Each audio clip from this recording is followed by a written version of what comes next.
इयत्ता 6वी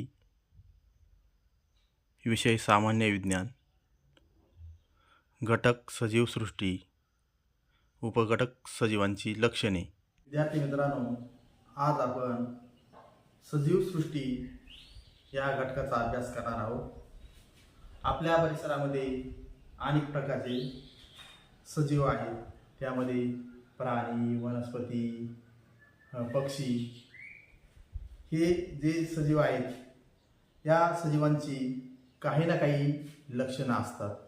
तर या सजीवांच्या लक्षणांचा अभ्यास या ठिकाणी आपण करणार आहोत। तर सजीवांचं पहिलं लक्षण आहे वाढ। बाळ एखादं बघा तुम्ही, छोटं बाळ असतं, अगदी जन्माला आलेलं, नंतर त्याची वाढ होतो, ती व्यक्ती मोठी होते, ते बाळ मोठं होतं म्हणजे त्याची वाढ होते। एखादं रोपटं आपण बघा, बी टाकतो जमिनीमध्ये, ते बी टाकल्यानंतर ते काही कालावधीनंतर ते थोडं त्याला अंकुर फुटतो, त्याचं छोटंसं रोपटं होतं, वाढ होत होत त्याचा वृक्ष तयार होतो। म्हणजेच प्रत्येक ही सजीवांची वाढ होतच असते।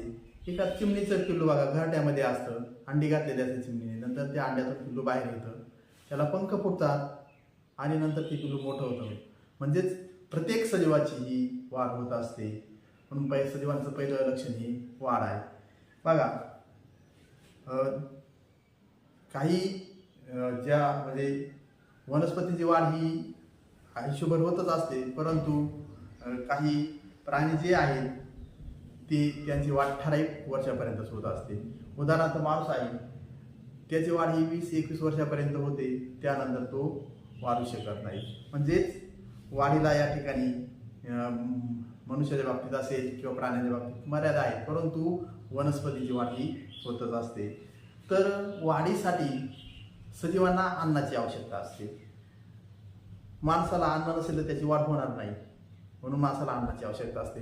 मग वनस्पतींना अन्न कुठून मिळतं? तर बघा, वनस्पती ही सूर्यप्रकाशाच्या साहाय्यानं आणि वनस्पतीच्या पानामध्ये हरितद्रव्य असतं, त्या हरितद्रव्याच्या मदतीने आपलं अन्न तयार करत असतात। ही जी वनस्पतींचे अन्न तयार करण्याची जी प्रक्रिया आहे, त्याला आपण प्रकाश संश्लेषण असं म्हणतो। तर हे अशा पद्धतीने वनस्पती आपले अन्न तयार करत असतात। वनस्पती ऑक्सिजन वायू घेतात आणि कार्बन डायऑक्साईड वायू सोडत असतात। म्हणजेच वनस्पतींना वाढीसाठी अन्नाची आवश्यकता असते, त्याचप्रमाणे प्राण्यांना पण वाढीसाठी अन्नाची आवश्यकता असते। त्यानंतर सजीवांचं पुढचं लक्षण आहे श्वसन। प्रत्येक सजीव हा श्वसन करत असतो। माणूस ऑक्सिजन आपल्या फुफ्फुसांमध्ये घेतो आणि कार्बन डायऑक्साईड वायू सोडत असतो, श्वसन करतात। मग मासा जो आहे, तर आकाशात श्वसन करत असेल तर मासा कल्याणद्वारे किंवा झुरळ, मुंग्या हे जे कीटक आहेत, त्यांना श्वसनासाठी इतर अवयव असतात। आणि वनस्पती त्यांच्या पानावर जे सूक्ष्म छिद्र असतात, त्यांच्याद्वारे हे श्वसन करत असतात। अशा प्रकारे सजीवांचं दुसरं लक्षण आहे श्वसन। त्यानंतर सजीवांचं तिसरं लक्षण आहे उत्सर्जन। उत्सर्जन म्हणजे काय? तर आपल्या शरीरातील टाकाऊ पदार्थ बाहेर टाकण्याच्या क्रियेला काय म्हणतात? उत्सर्जन म्हणतात। मग आपण मलमूत्र बाहेर टाकत असतो। वनस्पतीचं उत्सर्जन कसं होतं? तर बघा, आपण उन्हाळ्यामध्ये आपल्या परिसरामध्ये पाणीगळ झालेली दिसते, म्हणजेच काय? तर ती पाणी झडून पडतात, म्हणजेच हे पानाद्वारे वनस्पती उत्सर्जन करत असतात।